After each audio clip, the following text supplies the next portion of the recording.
Halo semuanya, pada kesempatan kali ini kita akan menunjukkan kembali alur cerita manhwa Sang Dewa Kultivasi Ganda episode ke-127. Dimana pada episode sebelumnya, Xiaoqi membahas kalau sejak awal Tsushio adalah pemilik embrio pedang bawaan, tapi dia tidak menjelaskannya secara detail tentang hal itu. Sehingga Long Kui langsung berubah pikiran dan bersedia membantu Tsushio, asalkan Tsushio mau menggabresnya sampai hamil untuk melanjutkan regenerasi Dewa Naga, karena cara regenerasi melalui metode warisan sudah tidak bisa dilakukan lagi. Sementara itu di Danau Ilahi, terlihat para kultivator dari pihak manusia dan juga demon sedang berkultivasi untuk menyembuhkan luka mereka. Tak lama kemudian, seseorang datang ke sana dan langsung dihadang oleh si hitam dan si putih. Rupanya orang itu adalah Raja Zenbei Zulong. Dia mengatakan kalau ingin ikut berlindung bersama dengan yang lainnya, karena mereka adalah rekan kultivator dari benua langit. Lalu Liu Sue langsung menyambutnya, sekaligus bersyukur karena Zulong baik-baik saja setelah mereka terpisah. Di saat mereka berdua sedang berbincang, Tsushio dan Kim Beng Di kembali ke sana menggunakan portal teleportasi. Sehingga Qian Mian langsung memutar otaknya karena dia takut Tsushio akan melakukan sesuatu yang buruk kepada klan demon dan juga orang barbar. Qian Mian pun mencoba untuk bernegosiasi dengan Tsushio tentang apa yang akan dilakukan selanjutnya, tapi Tsushio berkata kalau saat ini dia harus menyelesaikan urusannya terlebih dahulu.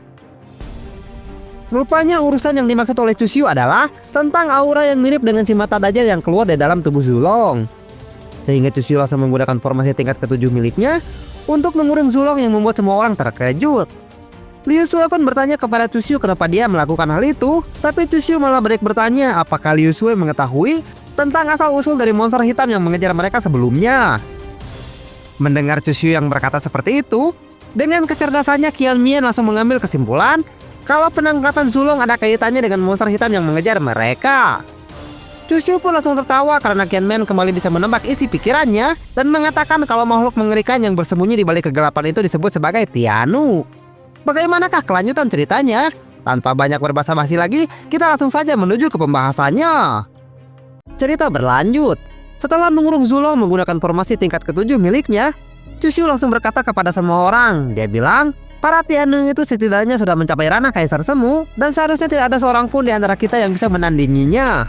Apakah kalian tidak merasa heran kenapa dia bisa berhasil selamat tanpa terluka dan datang ke sini untuk kembali bergabung dengan yang lainnya? Setelah Tsushio mulai berpidato, Kim Beng Di pun ikut berkata, kemungkinan besar dalang di balik semua ini adalah seorang kultivator ranah Kaisar Semu, karena mustahil bagi kultivator tingkat rendah bisa mengendalikan para Tianu yang berada di ranah Kaisar Semu dalam jumlah yang banyak. Petapa mimpi yang merasa penasaran dengan nasib mereka yang ada di sana, dia bertanya kepada Tsushio, apakah kalau kita tidak memprovokasi mereka, mereka akan tetap memburu kita para orang luar ini? Orang di sebelahnya menambahkan, aku juga berpikir seperti itu. Kita tidak boleh memprovokasi mereka dan menunggu saja di sini sampai bintang kuno Taichi kembali dibuka. Setelah itu kita bisa langsung pergi dari sini dan kembali ke benua langit. Setelah mendengar pendapat dari orang itu, para kultivator yang lainnya juga berpikiran sama. Mereka bilang, itu benar, sebaiknya kita jangan memprovokasi mereka. Temannya menambahkan, kita semua bisa berlatih secara mandiri di tempat ini sambil menunggu bintang kuno Taichi kembali dibuka dan kita semua bisa kembali ke benua langit. Tapi Tsushio tidak sependapat dengan mereka. Sambil tersenyum dengan sinis, dia bilang, apakah sebelumnya kalian diburu oleh para Tianu gara-gara kalian telah memprovokasi mereka? Pada dasarnya para Tianu adalah senjata yang membenci semua makhluk hidup. Apakah kalian masih berpikir kalau kalian akan tetap aman jika bersembunyi tanpa memprovokasi mereka? Sungguh pikiran yang sangat konyol. Setelah mendengar perkataan dari Tsushio, wajah para kultivator itu terlihat sangat putus asa. Mereka bilang, jika yang dikatakan oleh putra suci Taisu itu benar, selama kita masih berada di bintang kuno Taichi ini, kita tidak akan pernah aman dari mereka. Temannya menambahkan, apa yang harus kita lakukan sekarang? Apakah kita hanya akan menunggu saja sampai mereka melenyapkan kita? Di saat orang-orang sedang merasa putus asa dengan kenyataan itu, Qian Mian bertanya kepada Tsushio, kau melihat ada sesuatu yang tidak normal dengan orang ini? Apakah itu sebabnya kau menangkapnya? Sebenarnya aku juga merasa ada yang tidak beres dengannya. Wajah Zulong pun semakin pucat setelah Qian Mian juga mencurigainya. Lalu Tsushio bertanya kepada Qian Mian, oh, kemampuanmu itu boleh juga? Menurutmu apa yang aneh dari orang ini? Qian Mian pun terlihat sedang berpikir keras sambil terus mengamati Zulong yang sedang berada di dalam kurungan formasi milik Tsushio. Dia bilang, pertama kali aku melihatnya muncul di sini, aku merasa kalau vitalitasnya sudah kembali pulih. Sehingga aku berpikir kalau dia akan bertarung melawanku sampai salah satu di antara kami tewas. Sambil membayangkan anak perempuan Zulong, Qian Mian kembali berkata, "Lagi pula saat aku masih menjadi seorang laki-laki, aku selalu menggabras putrinya Zhenbei. Kau pasti tahu maksudku ini kan?" Tapi Chu Xiu hanya diam saja dan menatap ke arah Qian Mian yang tiba-tiba malah membicarakan sesuatu yang mesum kepadanya. Melihat Qian Mian yang tersenyum itu membuat Chu Xiu merasa risih. Dalam hati dia bilang, "Dasar makhluk yang hina, seorang demon sepertinya malah menodai kehormatan seorang gadis manusia. Dia memang pantas untuk dijatuhi hukuman kebiri." Sementara itu, Kim Mengli yang bisa mendengar pembicaraan mereka, tentu saja dia merasa kesal dan berkata di dalam hatinya, "Orang ini sungguh sangat tidak tahu malu. Dia mengatakan hal yang tidak pantas seperti itu kepada murid si pengkhianat. Apakah dia sedang mencoba untuk membuat akhlak si murid pengkhianat itu menjadi semakin buruk? Benar-benar tidak bisa dimaafkan." Setelah merasa kalau Kim Mengli sedang memperhatikannya dengan wajah yang terlihat sangat kesal, Qian Mian pun kembali menjauh dari Chu Xiu. Dia bilang, "Baiklah, sekarang katakan kepadaku apa yang membuatmu menjulukai Zhenbei. Kau pasti memiliki alasan yang sangat kuat sehingga tanpa ragu sedikit pun kau langsung menangkapnya." Chu Xiu pun tidak langsung menjawab pertanyaan itu dan menoleh ke arah Qian Mian sambil berkata di dalam hatinya, "Tidak mungkin aku memberitahu Qian Mian kalau aku merasakan ada aura yang aneh pada tubuh Zulong menggunakan teknik blood energi milikku." Sambil membayangkan teknik blood energi miliknya, Chu Xiu kembali berkata, "Sekarang di dunia ini yang mengetahui kalau aku bisa mengubah makhluk lain menjadi budakku hanyalah Master, Bibi Luo, Kakak Luo, dan beberapa orang yang sudah menjadi budakku." Karena Chu Xiu hanya diam saja, Qian Mian langsung menyadari kalau itu adalah sebuah rahasia. Dia bilang, "Tidak apa-apa jika kau tidak ingin memberitahukannya kepadaku. Sekarang kau harus memutuskan tindakan apa yang akan kau lakukan selanjutnya. Karena sekarang, hidup kami semua yang ada di sini tergantung kepada keputusan darimu." Tanpa banyak berbasa-basi, Chu Xiu langsung menggunakan teknik miliknya untuk membuat dinding dimensi yang memisahkan Chu Xiu dengan para kultivator yang ada di Danau Ilahi. Karena Chu Xiu berniat menggunakan teknik rahasia yang tidak ingin diketahui oleh banyak orang.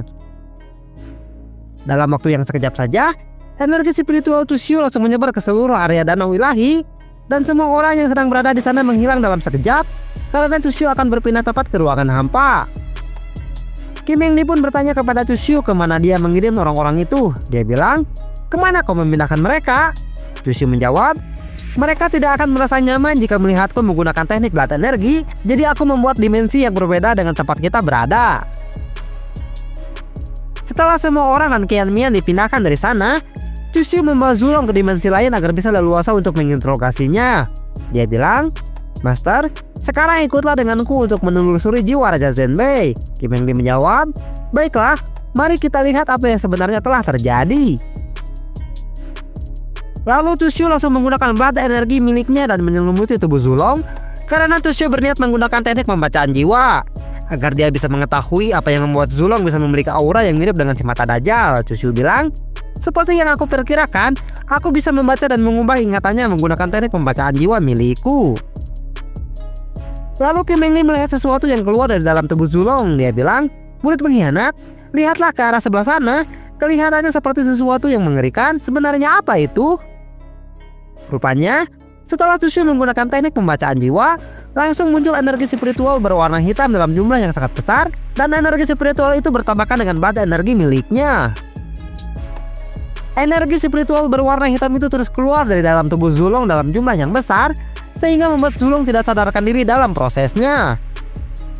Chu Xiu pun merasa penasaran dengan energi spiritual hitam itu. Dalam hati dia bilang, "Apakah itu adalah jalannya Tiannu? Tapi mengapa jalan sungai hitam yang terlihat sangat mengerikan itu adalah jalan surgawi? Apa maksud dari semua ini?" Keringat dingin pun bercucuran dengan deras dari wajah Chu Xiu yang merasa terkejut itu. Dia bilang, "Jalannya bukan jalan yang sebenarnya. Orangnya bukan orang yang sesungguhnya. Tolong kasihanilah kami. Aku tidak menyangka ternyata surgawi juga memperbudak manusia demi kepentingan mereka." Melihat Chu Xiu yang mengeluarkan keringat yang cukup banyak, Kim Mengli langsung mengelapnya menggunakan sapu tangan. Dia bilang, "Apa ada sesuatu yang salah? Kenapa kau sampai terlihat sangat panik seperti itu?" Chu Xiu pun langsung menenangkan dirinya. Dia bilang, "Tidak apa-apa, aku baik-baik saja, kau tidak usah khawatir." Kim Mengli kembali berkata, "Apanya yang tidak apa-apa? Wajahmu terlihat sangat pucat dan mengeluarkan banyak keringat seperti itu." Chu Xiu kembali berkata, "Bukan seperti itu. Aku hanya terkejut karena sekarang Raja Zhenbei sudah menjadi budak dari para Tiannu. Sekarang aku akan mencekokkan berat energi milikku ke dalam tubuhnya. Tindakanku ini seperti aku akan merebut barang milik Tianu, dan para Tianu itu pasti akan langsung menyadarinya. Chusyu melanjutkan perkataannya, kalau mereka tahu aku bisa melahirkan kembali jiwa makhluk lain seperti terlahir kembali, para Tianu itu pasti akan langsung mencoba untuk melenyapkanku dengan cara apapun. Kim Meng Di bertanya, jadi apa sebaiknya yang harus kita lakukan? Tanpa menjawab pertanyaan dari Kim Meng Di, Chusyu langsung menghampiri tubuh Zulong untuk memulai proses pembacaan jiwa dan mengambil alih Zulong yang sekarang sudah menjadi budak dari para Tianu. Lalu Zulong pun langsung berteriak dengan sangat keras karena berbeda dari sebelumnya. Sekarang Chusyu menggunakan cara paksa untuk melepaskan Zulong dari pengaruh Tianu, sehingga prosesnya terasa sangat menyakitkan.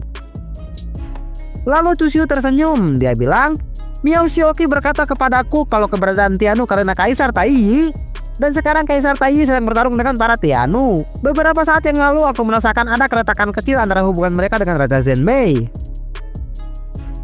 Chusyu melanjutkan perkataannya, selanjutnya Raja Zenmei akan menjalani takdir yang mengerikan karena dia akan menjadi budakku, Kaisar Taiyi, dan para Tianu. Memang terdengar sangat menyedihkan jika hidup seperti itu, tapi itu lebih baik daripada dia dikuasai sepenuhnya oleh para Tianu. Kim Meng Di pun terlihat sangat sedih setelah mendengarnya, dan Chusyu pun kembali berkata, sekarang dia sudah berada di bawah kendaliku dan Kaisar Taiyi, tapi aku tidak tahu hubungannya sekarang dengan para Tianu itu. Lalu Zulong pun siuman dan sambil terengah-engah dia bilang, Putra Suci Taisu, Master Gunung Yunxia, apakah sekarang kalian akan melenyapkanku karena aku telah menjadi budak dari para monster itu? Sambil memegang wajahnya, Chusyu menjawab, Raja Zenmei, dengarkan aku baik-baik. Kau masih memiliki waktu 1/4 jam untuk menentukan nasibmu. Sekarang katakan kepadaku apa yang kau ketahui tentang para Tianu itu. Lalu Chusyu tersenyum dengan wajah jahatnya. Dia bilang, karena dengan informasi yang akan kau berikan kepadaku, aku akan menyusun rencana sebaik mungkin untuk berperang melawan mereka. Kemudian, Chusyu kembali ke Danau Ilahi dan menghilangkan sekat yang dibuat olehnya untuk mendiskusikan sesuatu dengan Qian Mian yang sempat tertunda karena Chusyu harus menyelesaikan urusannya dengan Zulong. Qian Mian pun langsung bangkit dan bertanya kepada Chusyu, apakah semuanya sudah beres? Chusyu menjawab, begitulah, makanya sekarang aku berada di sini. Lagi pula aku sudah sangat merindukanmu. Lalu Chusyu mengeluarkan sebuah botol dan sambil tersenyum dengan penuh kepalsuan, dia bilang, akan tetapi ada satu hal lagi yang memerlukan bantuan darimu.